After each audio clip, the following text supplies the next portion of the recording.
하나님 말씀은 골로새서입니다. 골로새서 2장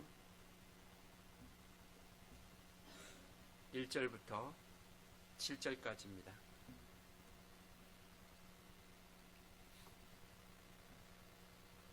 골로새서 2장 1절부터 7절 325페이지요. 신약성경.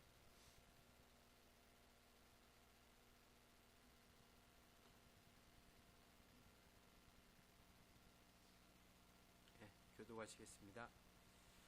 내가 너희와 라오디게아에 있는 자들과 무릇 내 육신의 얼굴을 보지 못한 자들을 위하여 얼마나 힘쓰는지를 너희가 알기를 원하노니 이는 그들 사랑 안에서 연합하여 확실한 이해의 모든 풍성함과 하나님의 비밀인 그리스도를 깨닫게 하려 함이니 그 안에는 지혜와 지식의 모든 보화가 감추어져 있느니라. 내가 이것을 말함은 아무도 교묘한 말로 너희를 속이지 못하게 하려 함이니 이는 내가 육신으로는 떠나 있으나 심령으로는 너희와 함께 있어 너희가 질서 있게 행함과 그리스도를 믿는 너희 믿음이 굳건한 것을 기쁘게 봄이라. 그러므로 너희가 그리스도 예수를 주로 받았으니 그 안에서 행하되 같이 읽습니다. 그 안에서 뿌리를 박으며 세움을 받아 교훈을 받은 대로 믿음에 굳게 서서 감사함을 넘치게 하라. 아멘. 이 골로새서는 사도 바울이 골로새 교회에 편지를 하고 있습니다. 이 교회는 에베소 교회 근처에 있는 그런 지금의 터키 지역에 있는 그런 교회를 이야기하고 있죠. 그래서 에베소 교회 골로새 교회를 같이 이렇게 함께 또 한 교회라고 이렇게 이야기하기도 합니다. 이 골로새서는 이렇게 시작합니다. 그리스도가 얼마나 우월하고 탁월한 것인가, 그런 다른 어떤 것들과 비교해서 그리스도께서 얼마나 우월하고 탁월하고 그리고 만물의 으뜸이 되고 있다라는 것을 그 말씀을 가지고 시작합니다. 왜냐하면 왜 이 말씀을 가지고 시작하냐면 그 골로새 교회 가운데 많은 이단들과 또 거짓 선지자들이 들어와서 그리고 그들의 믿음을 혼란스럽게 하고 그리고 믿음을 떠나게 하고 그리고 예수 외에 또 다른 구원의 조건을 갖추어야 한다라는 그런 올바르지 못한 신앙을 점점 심어주고 있는 것이죠.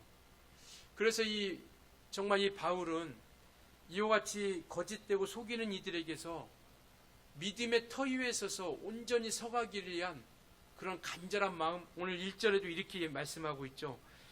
내가 너희와 라오디게아에 있는 자들과 무릇 내 육신의 얼굴을 보지 못한 자들을 위하여 얼마나 힘쓰는지를 너희가 알기를 원한다라고 이렇게 말씀하고 있습니다.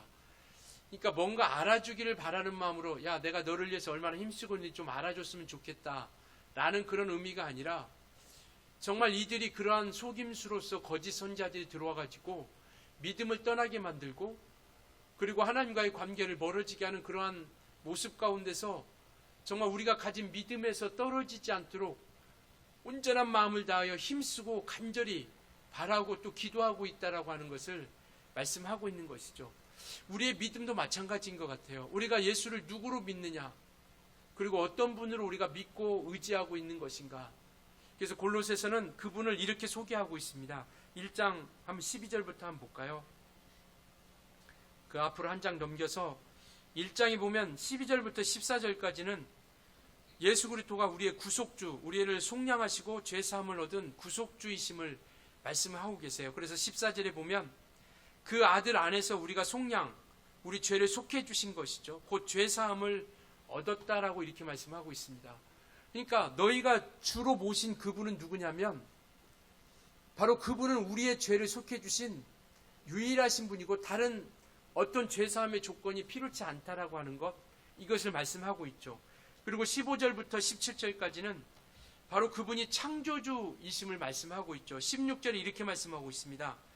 만물이 그에게서 창조되되 하늘과 땅에서 보이는 것들과 보이지 않는 것들과 혹은 왕권들이나 주권들이나 통치자들이나 권세들이나 만물이 다 그로 말미암고 그를 위하여 창조되었다라고 이렇게 말씀하고 계세요. 그러니까 우리가 주로 모신 그분은 누구냐면 우리 죄를 속해 주신 분이시고, 또한 그분은 이 모든 만물들을 창조하고 다스리시는 분이시다라는 것. 세 번째, 18절 19절을 통해서 우리에게 보여주시는 것은 뭐냐면 바로 그분은 교회의 머리가 되신다라는 겁니다. 18절 이렇게 말씀하고 계세요. 그는 몸인 교회의 머리시라. 그가 근본이시오 죽은 자들 가운데서 먼저 나신 이시니 이는 친히 만물의 으뜸이 되려 하시며 라고 이렇게 말씀하고 있습니다. 저와 여러분이 믿는 그분은 누구냐면 우리 몸된 교회의 머리가 되신 바로 그분이시다라는 것을 말씀하고 있고요. 네 번째로 우리에게 말씀하고 있는 것이 뭐냐면 20절부터 22절까지 말씀하고 있는 것이 뭐냐면 바로 그분은 우리를 화목케 하시는 화목의 주로서 이 땅에 오셨다라는 것. 22절 한번 같이 22절 우리 한번 같이 읽을까요? 22절요. 시작.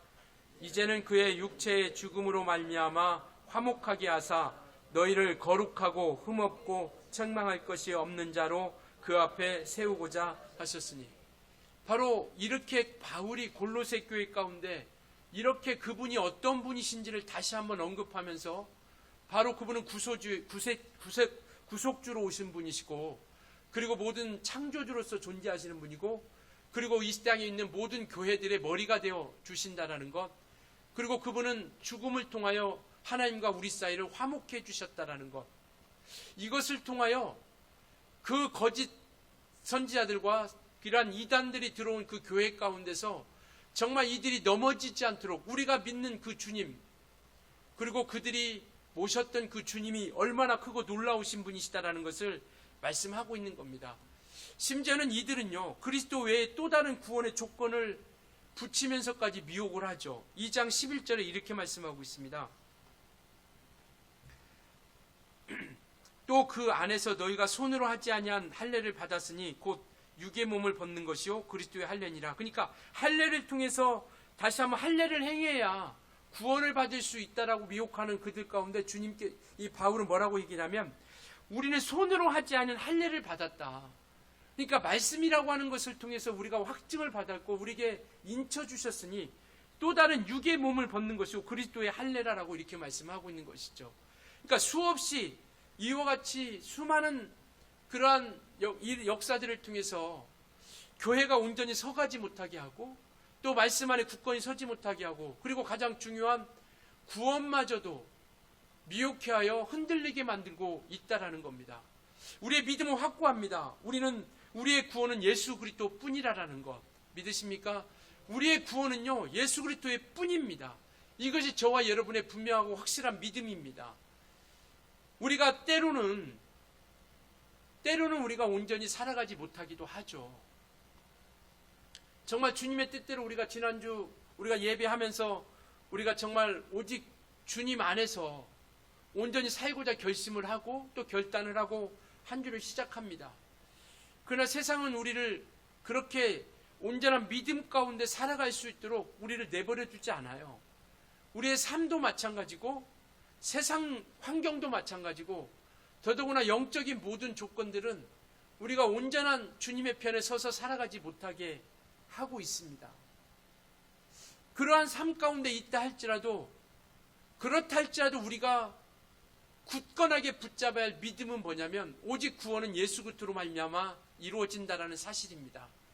그래서 혹 우리에게 누가 묻는다라면 우리의 어떤 행위를 통해서 우리의 삶을 통해서 욕하고 손가락질하고 비웃으면서 네가 구원받을 수 있느냐라고 묻는다라고 하면 물론 최악의 상황 가운데 그러한 상황에 처했다 할지라도 우리에게 누가 묻는다라면 우리가 고백할 것은 뭐냐면 우리는 예수 그리스도로 말미암아 구원받은 자라고 하는 것을 우리가 일평생 변치 않고 잊지 않기를 예수로 부탁을 드리겠습니다. 그래서 지금 이 골로새 교회 가운데 수없이 거짓 선자들과 이단들이 들어와서 정말 그러한 것들을 통하여 온전한 속임수로 그들을 괴롭히고 있다는 것. 그래서 4절에 보면 이렇게 말씀하고 계세요. 4절 우리 한번 같이 읽겠습니다. 시작. 내가 이것을 말하면 아무도 교묘한 말로 너희를 속이지 못하게 하려 함이니. 그러니까 정말 예수 그리스도를 통해서 우리에게 온전히 알게 해주시고 깨닫게 해주시고 보여주시는 이유가 뭐냐? 우리에게 왜 예수를 알려줄까요?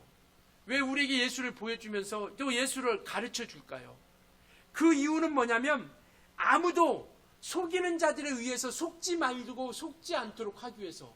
그래서 오늘 우리가 1장 12절부터 22절까지 살펴봤던 그분, 그 믿음을 우리가 확고하고 분명하게 붙잡을 수 있어야 된다는 것이고요. 오늘 이 본문을 통해서 우리에게 또다시 말씀해 주시는 것은 뭐냐면 2절에 바로 그 예수 그리스도는 누구냐면 하나님의 비밀이다라는 겁니다. 이제까지는 그림자로 보여주셨어요. 이제까지는 구약의 율법을 통해서 그림자로서 우리에게 보여주셨다라면 신약시대에 통해서 우리에게 이제 예수 그리스도를 통해서 그 분명하고 확실한 비밀을 감추었던 그 비밀, 감추어 두었고 그 비유로서 보여줬던 그러한 것들을 이제는 예수를 통해서 우리에게 완전히 드러내 주신 겁니다. 그것이 속죄함이에요. 죄사함입니다. 이 비밀을 확실하게 보여주신 거예요. 그러면 구약에는 무엇으로 우리에게 죄사함을 보여주셨나요? 짐승의 피를 통해서. 이 짐승의 피를 통해서 우리에게 죄를 보여주셨다, 죄 용서함을 보여주셨다라고 한다면 이제 우리는 예수 그리스도를 통해서 우리가 죄사함을 받고 영생을 얻는다라는 그 비밀을 우리가 깨닫게 된 자라는 겁니다. 그래서 2절에 이는 그들로 마음의 유한을 받고 사랑 안에서 연합하여 확실한 이해의 모든 풍성함과 하나님의 비밀인 그리스도를 깨닫게 하려 합니다라고 이렇게 말씀하고 있죠. 그러니까 그리스도가 누구이냐? 하나님의 비밀이시다라는 거. 이와 같이 창조주요 구속주요 교회의 머리가 되시고 그리고 이와 같이 화목케 하시는 화목주로 오셨다라는 것을 이렇게 깨달을 수 있도록 말씀해 주시는 것은 이 깨달음을 통해서 우리가 온전하게 속지 않게 하려 합니다. 그리고 또 그분은 누구시냐? 그 안에는 3절에 그 안에는 지혜와 지식의 모든 보화가 감추어졌다라고 이렇게 말씀하고 계세요. 예수 그리스도를 아는 것이 지혜와 지식의 이 세상에서 최고의 지식이다라는 것을 우리는 믿는 겁니다. 물론 세상에 철학도 있고 여러 가지 학문들이 있어서 그러한 지식들을 쌓아가죠. 그렇지만 우리에게 오늘 우리 진리를 통해 우리에게 보여주시고자 하는 것은 뭐냐면 이 세상의 학문과 이론이 지식이 학문이 어떤 철학이 최고의 학문이 아니라 최고의 지식이 아니라 누가 최고의 지식이냐면 예수 그리스도를 아는 자들이 최고의 지혜와 지식을 가졌다라는 것을 말씀하고 있죠. 그러니까 저와 여러분은 이 세상의 최고의 지혜와 지식을 가진 그 보화를 우리 안에 감춰주셨고 그것을 우리에게 보여주셨다라는 것. 물론 우리가 육체가 살기 위해서는 밥을 먹어야 되죠. 성경에도 말씀하고 있는 것처럼 사람이 떡으로만 사는 것이 아니라 하나님의 말씀으로 산다 했던 것처럼 떡으로만 살지 않는다라는 것. 이 말은 뭐냐면 떡을 안 먹어도 살 수 있다는 게 아니라 육체는 식물을 먹어야 삽니다. 아무리 신령해도 아무리 성령 충만한다 할지라도 밥을 먹지 않으면 다 죽습니다. 죽어요. 그래서 정말 신령한 기도를 통해서 40일 금식 기도 하시다가 죽는 분들도 많이 있잖아요. 그러니까 어쨌든 정말 그렇게 기도를 통해서 성공하시는 분도 있지만 어쨌든 그런 연약함이 분명히 육체에는 있다라는 겁니다. 그러니까 아무리 우리가 신령하다 할지라도 우리가 성령 충만해도 밥은 먹고 살아야 된다. 할렐루야. 밥은 먹고 사셔야 됩니다. 그리고 또 우리가 이 땅에 살아가면서 우리는 또 지식을 채워가야 되죠. 우리가 어떤 정말 좀 나은 어떤 육체적인 환경 또 나은 생활을 위해서 우리도 그렇지만 자녀들에게도 좀 더 좀 잘 배우고 지식을 좀 채워가기를 바라죠. 그러니까 우리 혼적인 기능은 우리는 지식을 채워가야 됩니다. 그러니까 이런 지식이 채워지지 못할 때 사람들이 무식하다 이렇게 얘기하죠. 이게 무식하다란 말은 나쁜 말이 아니에요. 기분 나쁜 말이 아닙니다. 그러니까 아는 것이 없다. 그러니까 내가 이 혼적인 기능에 내가 그것을 채우지 못한 거죠. 그러니까 내가 어떤 한 부분은 내가 그것을 공부하죠. 그 부분은 유식한 자가 되는 겁니다. 그러나 내가 공부하지 않은 부분은요, 알 수 없는 거예요. 아는 것이 없을 수밖에 없는 거죠. 그런데 우리가 이제는 그러한 상식을 채워가고 그리고 우리가 나름대로 독학을 통해서 그러한 부분을 우리가 채워가고 맺고 가는 거죠. 그래서 우리가 어떤 인격이 형성이 되는 것이고 그리고 사회활동도 우리가 이루어져 가는 것이고요. 그것처럼 우리가 그러한 것들을 채워가는 거. 영적으로 보면 우리는 또 예수 그리스도를 아는 지식이 우리가 자라가야 된다는 겁니다. 그래서 이와 같이 우리는 하나님이 누구냐? 우리가 잘못된 길로 가지 못하도록 이 사도 바울은요, 정말 어떤 몸부림치면서 갈망하면서 마치 정말 그들이 돌아오기를 바라는, 빠져나가지 않기를 바라는 마음으로 그러한 것들을 통하여 온전히 서가기를 바라는 거예요. 그래서 예수 그리스도, 우리가 주로 보신 그분이 누구냐? 세상에서는 세상의 지식과 세상의 이론을 가지고 최고의 학문, 철학을 가지고 최고의 학문이라고 하죠. 우리 한번 성경 한번 볼까요? 고린도전서 1장이요. 264페이지요. 신약성경 22절부터 25절까지 한번 보겠습니다. 264페이지. 예. 오늘 본문에서 조금만 앞으로 가면 고린도전서 있습니다. 22절부터 24절, 25절까지 한번 우리 천천히 같이 읽겠습니다. 시작. 유대인은 표적을 구하고 헬라인은 지혜를 찾으나 우리는 십자가에 못 박힌 그리스도를 전하니 유대인에게는 거리끼는 것이요 이방인에게는 미련한 것이로되 오직 부르심을 받은 자들에게는 유대인이나 헬라인이나 그리스도는 하나님의 능력이요 하나님의 지혜니라. 하나님의 어리석음이 사람보다 지혜롭고 하나님의 약하심이 사람보다 강하니라. 그러니까 유대인은 표적을 구한다. 유대인은 하나님의 백성 아닙니까? 이스라엘 사람들이잖아요. 그러니까 하나님을 믿는 사람들이에요.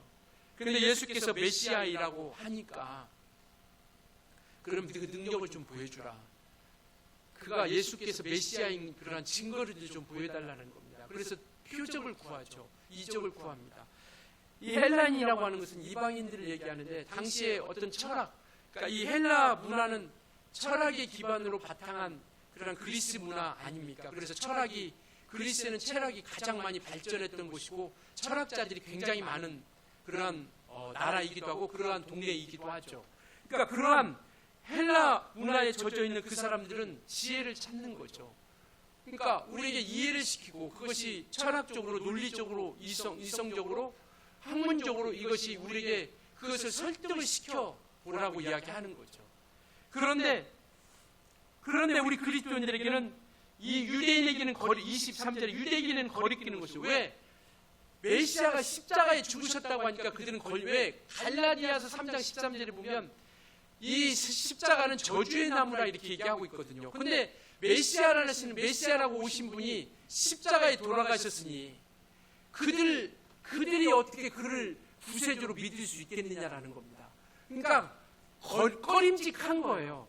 그 예수를 메시아로 믿자니 꺼리끼는 거예요. 그래서 유대인들에게는 거리끼는 것이고 이방인에게는 아니 말 구유에 태어나고 정말 어떤 공부를 배운 적도 아니고 그가 목수고 그에게 무슨 지혜가 있고 무슨 철학이 있어서 그를 구세주로 메시아로 따를 수 있겠느냐라는 겁니다.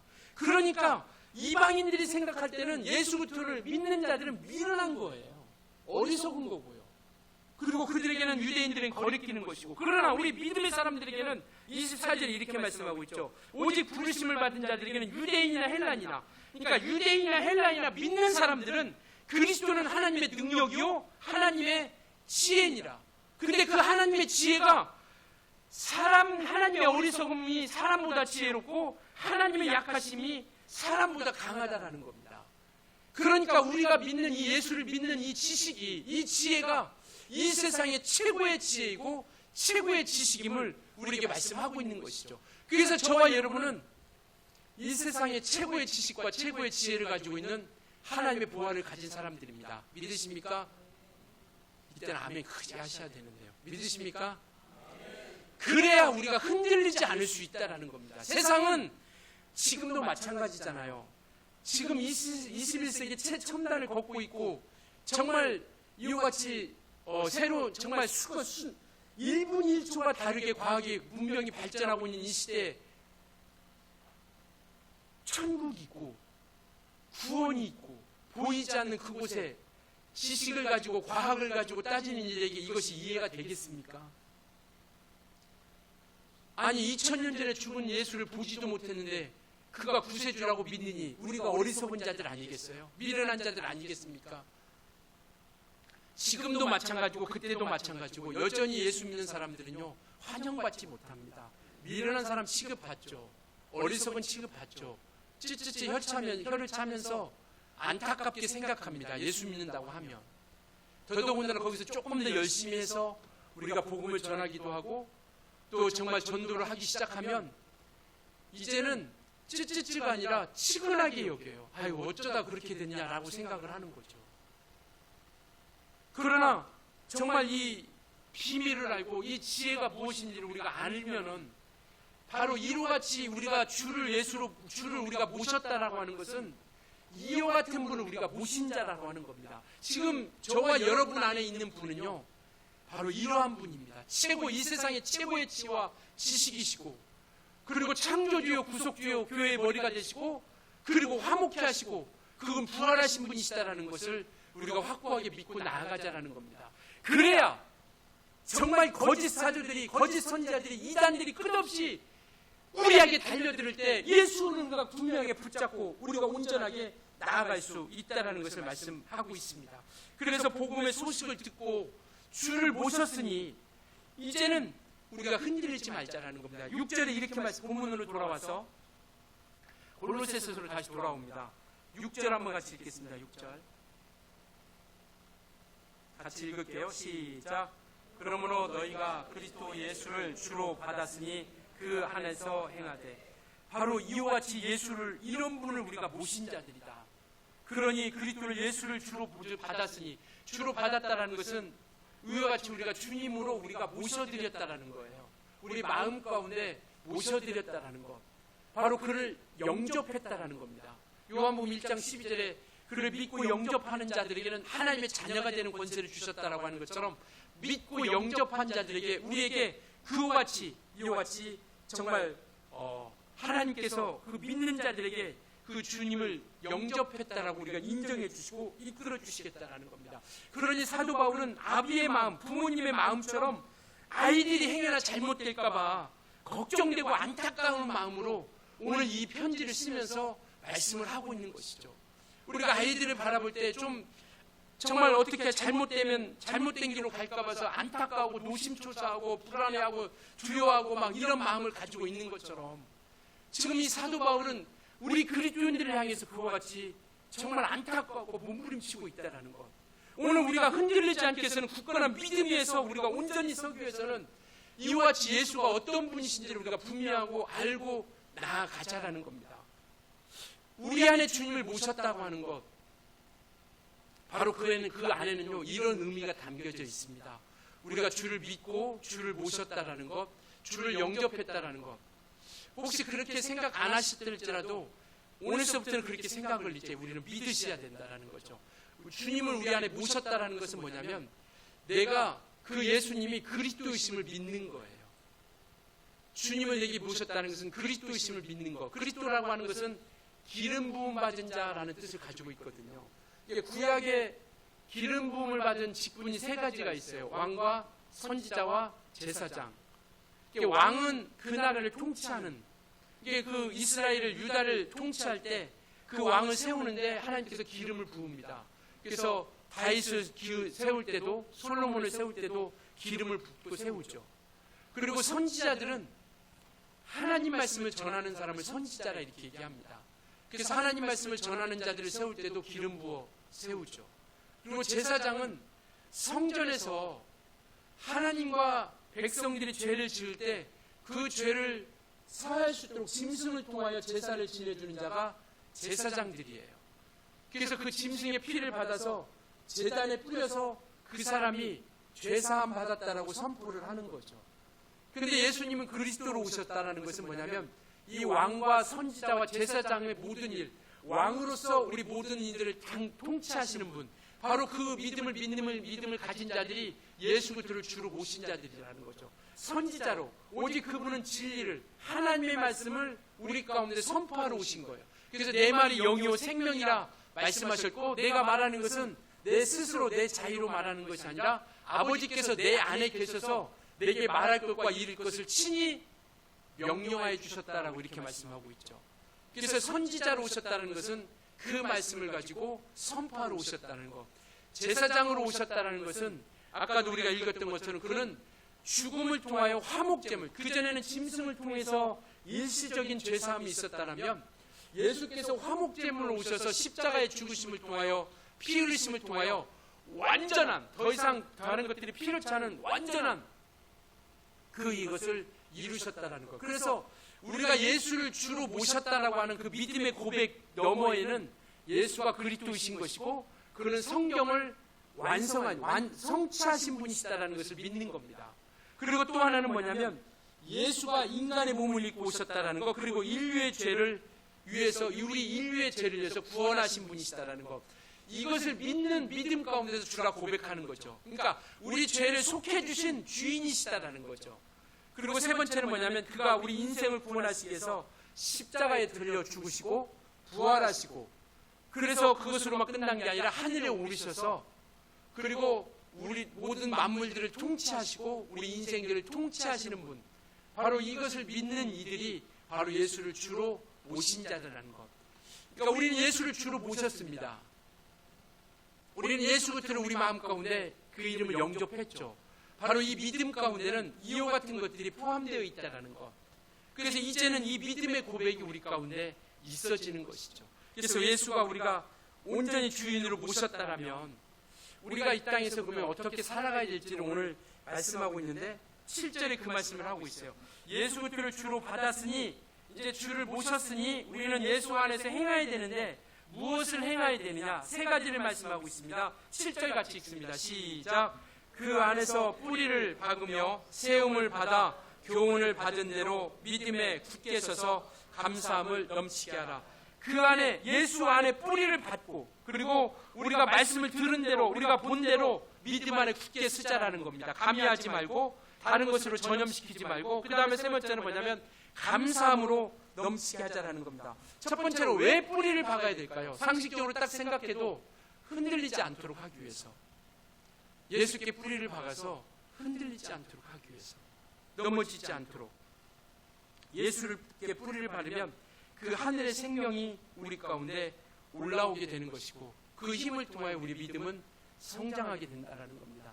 이러한 식물도 정말 땅에 박혀 있고, 만약에 땅에 박혀 있지 않고 물에 어떤 다른 곳에 있다면 일시적으로는 살아있는 것처럼 보여질 수는 있겠죠.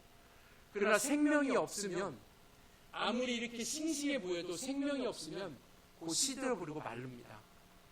그러나 우리가 잘 아는 것처럼 메마른 땅이라 할지라도요, 그리고 바위 틈이라 할지라도, 그리고 우리가 아스팔트 위에서 가끔 우리가 풀이나 잡초들이 이렇게 나는 거 보죠. 그러니까 여기에서 어떻게 살아날 수 있을까? 바위 틈에서 정말 그 소나무들이, 우리가 산에 가면 소나무에 끼어가지고 그 바위 틈에서 그 나무가 막 크게 자라는 것들을, 조그마한 것도 있지만 큰 것도 있거든요. 그런 것들을 봅니다. 왜? 생명력이 있으니까요. 마치 죽은 것 같이 보이지만 생명력이 그 안에 정말 생명력이 있으니까, 그 힘이 있으니까요. 메마른 땅에서도 우리가 풀 뽑아놓고 가면 돌았으면 또 풀 나잖아요. 생명력이 있으니까 살아나는 겁니다. 그래서 이와 같이 생명이 있으면 메마른 땅도 바위 틈에도 시멘트 위에도 아스팔트 위에도 살아나가는 거죠. 그렇다면 우리에게 생명력은 뭘까요?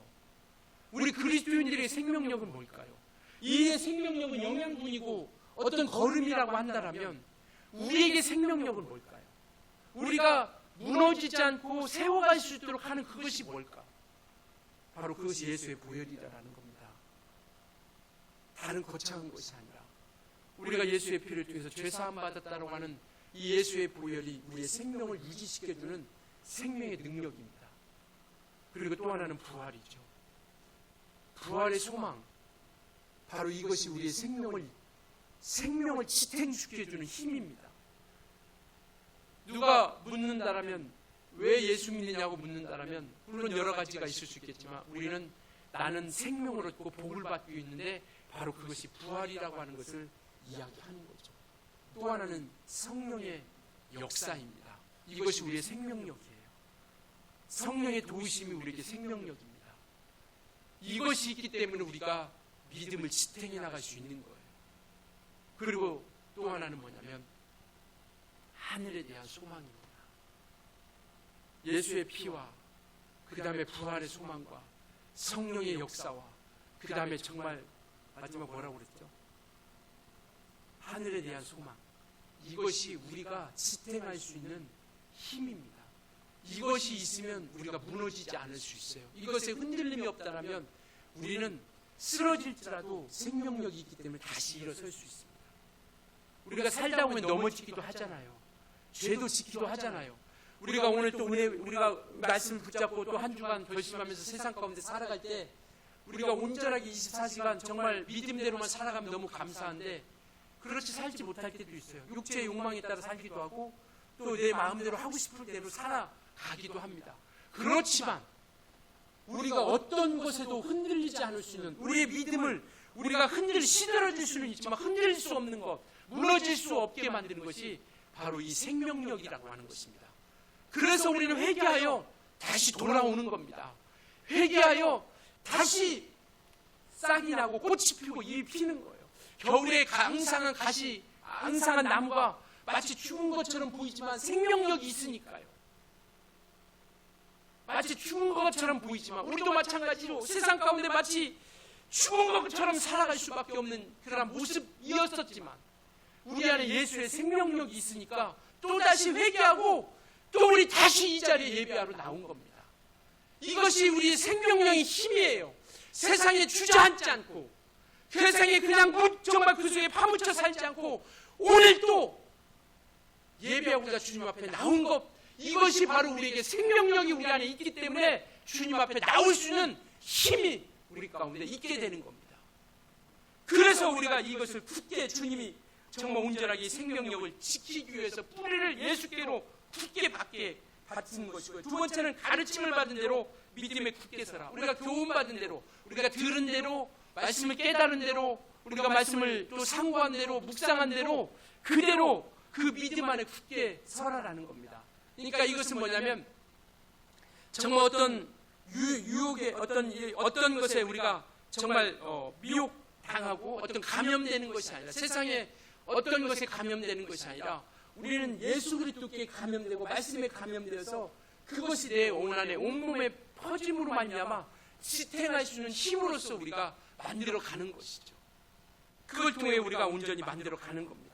그래서 유혹의 그런 정말 넘어지지 않고 주의 말씀에 감염되어서 말씀에 따라서 우리가 온전히 나아가는 것, 이게 믿음의 힘이라고 하는 것이죠. 믿음에 굳게 서는 것. 그래서 에베소서 6장에 보면 너희가 믿음의 방패를 가지고 정말 그것을 화살과 정말 불화살을 너희가 막으라라고 이렇게 말씀하고 있죠.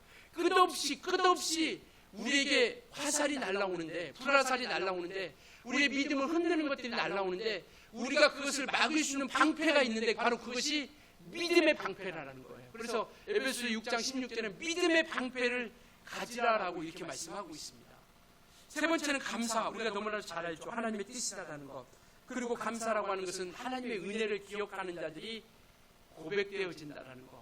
그러니까 이와 같이 우리가 온전히 믿음을 가지고 산다라고 하는 것은 바로 이거인 것 같아요. 내가 원하는 대로 이루어지고 있냐 이루어지지 않느냐가 중요한 게 아니라 우리는 자꾸 눈에 보이는 것으로만 따지려고 하죠. 믿음이 있으면 눈에 보이는 것이 많아지고 믿음 없으면 눈에 보이는 것이 없어지는 것. 그러니까 손에 잡히는 것이 무엇인가 있으면 뭔가 믿음이 좋아지는 것 같고 많이 없으면 믿음이 없는 것처럼 이렇게 생각하고 판단하는데 믿음은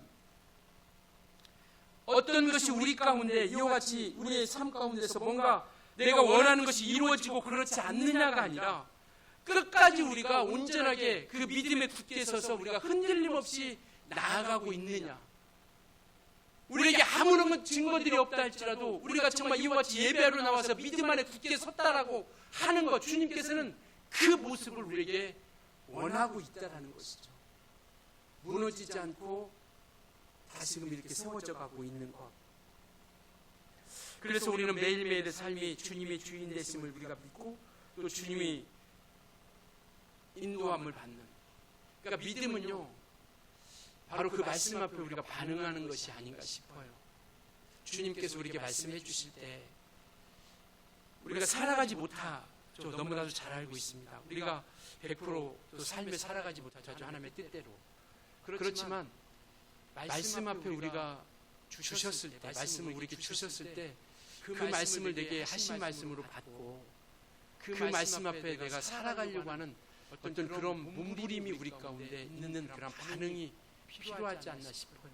다른 사람이 들었으면 좋겠다가 아니라 옆에 있는 사람이 들었으면 좋겠다, 내 남편이 들었으면 좋겠다, 내 아내가 들었으면 좋겠다가 아니라 내게 하신 말씀으로 받고 그 말씀 앞에 우리가 반응하려고 하는 것, 그 모습을 보시고 그 반응하려고 할 때 우리 주님께서 성령을 통해서 우리를 이끌어 주시는 것이 아닌가 싶은 거죠. 그렇기 때문에 우리가 날마다 우리가 정말 그 말씀 가운데 반응하며 나아갈 수 있었으면 좋겠습니다. 정말 그분이 말씀하고 있는데 우리가 병원 가는 것도 마찬가지인 거 아닙니까? 병원에 갔을 때 우리가 진단을 받죠. 그리고 진단을 받은 다음에 처방을 받지 않습니까? 처방전을 받죠. 근데 우리가 물론 병원에 가는 게 진단을 받고 처방전을 받는 것을 목적으로 가고 있지만, 그러나 그게 끝이면 우리가 병원 가는 그런 이유를 우리가 온전하게 이루지 못하는 거죠. 진단 받고 처방전을 받았으면 우리가 처방전 들고 어디로 가야 돼요?